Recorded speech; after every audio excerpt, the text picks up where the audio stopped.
जो जैसा कि देख रहे हैं ये आपका क्वेश्चन पेपर है और ये क्लास 4 का है इंग्लिश। तो इसमें क्या क्या कहा रहा था, समेटिव असाइनमेंट 2 का है क्वेश्चन। अगर इसको देखें तो पहले थोड़ा सा समझ लीजिए। यहाँ पर आपको क्या था, यह नाम लिखने के लिए था, ये आपका रोल नंबर लिखना था, यह नाम स्कूल का लिखना था और कौन तारीख को एग्ज़ाम हो रहा है ये लिखना था।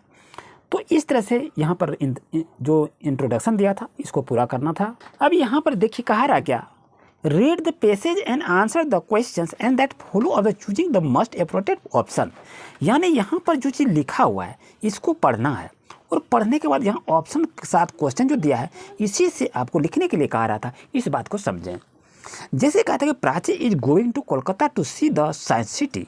प्राची जो था वो कलकत्ता जा रही थी क्या, साइंस सिटी देखने के लिए।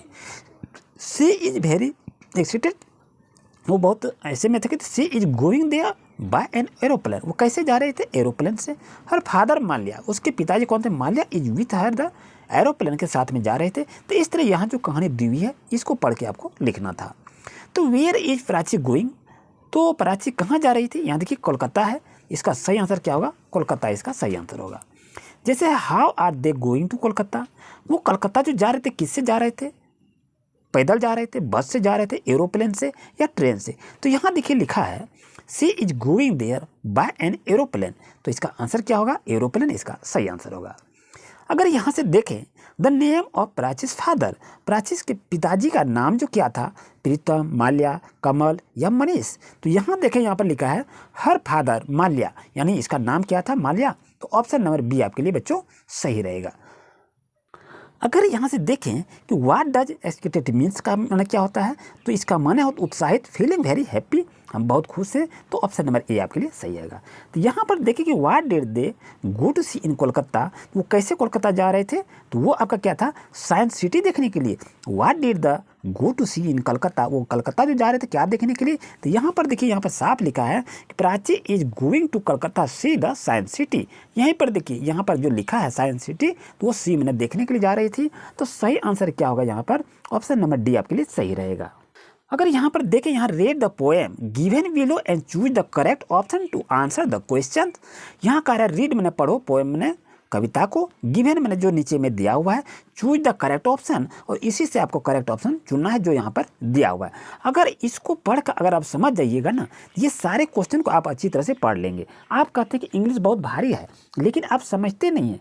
समझने का मतलब है इसको पहले समझिए क्या कह रहा है। रीड द पोएम यानी पोएम को पढ़िए, कविता को पढ़िए, और गिवन बिलो यानी दिया हुआ है नीचे में, and choose the correct option जो आपके दिया है। क्या है, Mercury is very small, Mercury बहुत छोटा है, ऑलमोस्ट नथिंग एट ऑल, और Venus is bright and near, earth will live there, Mars is red like fire, Jupiter has an eye there, Saturn has the dense of dust. यानी सबके बारे में यहाँ दे दिया है कौन कौन क्या है, और इसी पर आपको क्वेश्चन दिया है। जैसे देखिए which planet is the red like fire, तो कौन सा प्लानेट है, ग्रह जो कि लाल दिखता है। तो यहाँ पर यदि देखें तो यहाँ पर कहीं दिया है, ये देखिए Mars is red like fire. यदि इसी को पढ़ लेते हैं इसका आंसर आपका आ गया, ऑप्शन नंबर ए आपके लिए सही रहेगा। तो यहाँ क्या लिखना था, मार्स इसका सही आंसर होगा। क्वेश्चन नंबर 7 की बात करें, इज ब्राइट एंड नियर, बहुत सुंदर था कौन, यहाँ देखें Venus is bright and near, तो आंसर क्या होगा, ऑप्शन नंबर ये वीनस होगा। वीनस देखिए ऑप्शन नंबर बी में है, यही आपका आंसर होगा। अगर यहाँ से देखें क्वेश्चन नंबर 8 है, name the planet will live, हम लोग कहाँ रहते हैं, लिव मैंने रहना, किस ग्रह पर रहते हैं। तो यहाँ अगर देखें अर्थ पर देखिए वी लिव हेयर, यानी अर्थ पर हम लोग पृथ्वी पर रहते हैं। इसका आंसर क्या हो जाएगा, ऑप्शन नंबर सी होगा। अब Saturn has nothing at all, इसमें से क्या होगा, तो सैटर्न के बारे में यहाँ पढ़ेंगे। Saturn has ring of dust, तो इसका डस्ट है, तो ऑप्शन नंबर डी आपके लिए सही है।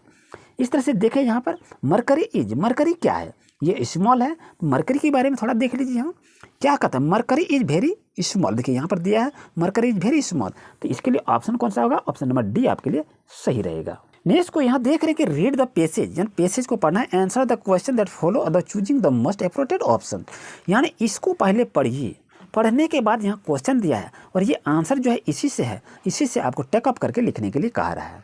तो where did Kalam, doctor Kalam seat in the class, कहाँ बैठा था, तो इन द फ्रंट रो में। क्या one day when Dr. Kalam in the 5th standard a new teacher came in his class, Dr. Kalam used to wear a cap, तो इस तरह से इसको यदि पढ़ेंगे तो यहाँ आपका 4 ऑप्शन है, इसी से ऑप्शन को चुनकर लिखना है। तो ये फ्रंट में बैठे हैं। अगर यहाँ देखें who were A sacred thread among them, तो जनेऊ किसने पहना था? राजशास्त्री जी ने पहना था। ऑप्शन नंबर ए आपके लिए सही रहेगा, जो कि इसी में से यहाँ दिया है। इसको यहाँ पढ़ के आप देख सकते हैं। यहाँ दिया who used to wear a cap among them, तो इसको टोपी पहना था तो डॉक्टर कलाम होगा। इस तरह से ऑप्शन जो दिया हुआ है इसी से आपको क्या करना है? चुनकर लिखना है। तो बहुत ही अच्छा क्वेश्चन था।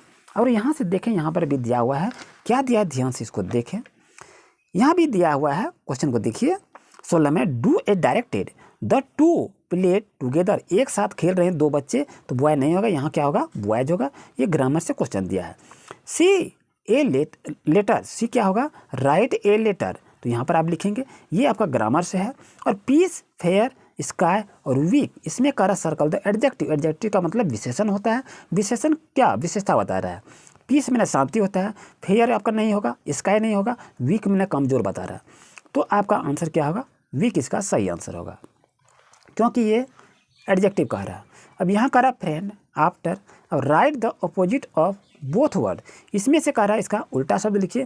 फ्रेंड का क्या होता है? मित्र। मित्र का उल्टा क्या होता है? शत्रु होता है, एनिमी। आफ्टर मैंने पहले, उसके बाद क्या होगा? बिफोर होगा। तो बाद में जिसको कहता है बिफोर मैंने पहले, आफ्टर मैंने बाद, तो आफ्टर का बिफोर लिखेंगे तो उल्टा वर्ड इसका बन जाएगा। अब यहाँ देखिए क्या करा, ME खाली जगह है, यहाँ भरना है क्या? और MESSAG मैसेज होगा यहाँ पर। और यहाँ क्या है? S है, D है, यहाँ खाली जगह है। तो खाली जगह इसी तरह देख देख कर आपको भरना है कि आखिर कौन कौन सा वर्ड बनेगा। जैसे यहाँ दिया है टीवी, तो टीवी से यहाँ टीवी तो नहीं लिखा है, ये क्या लिखा? टेली है। अब इसमें क्या लगाएंगे? विजन लगाएंगे तो टेलीविजन हो जाएगा। ये आपका दिया है फोन, यहाँ टेली है, क्या करेंगे? ये फोन लगा देंगे, टेली फोन हो जाएगा। इस तरह से देख कर, शब्द को देख कर, चित्र को देख कर आपको भरने के लिए कह रहा था। इस तरह से भरेंगे या भर दिए भी होंगे। यहाँ they to principal talk complete sentences, simple past tense को यहाँ भरना है। जो सेंटेंस दिया इसको बदल देना है सिंपल पास्ट टेंस में। ये सभी ग्रामर से क्वेश्चन था। और यहाँ क्वेश्चन कुछ देखें, यहाँ दिया है, आपके बुक से दिया है, why was Isa not ready to go to outside. तो इसको आप पढ़े होंगे अच्छी तरह से, तो इसको आप लिखे होंगे, आपके बुक से था। Who built the first successful flying machine, flying machine को कौन बनाया था जो बहुत सक्सेसफुल था। अब यहाँ भी देखने क्वेश्चन है, हु वाई डॉक्टर कलाम कौन था, हाउ डाई द फहान वर्षुप, ये जो थे ये सभी आपके बुक से क्वेश्चन दिए हैं। What is a telephone, telephone क्या है। अब यहाँ कह रहा है look at the pictures and answer the question given below, इसको यहाँ पर देखिए और आंसर क्वेश्चन आपको सवाल का जवाब लिखना है। कहाँ पर? जो यहाँ पर दिया हुआ है।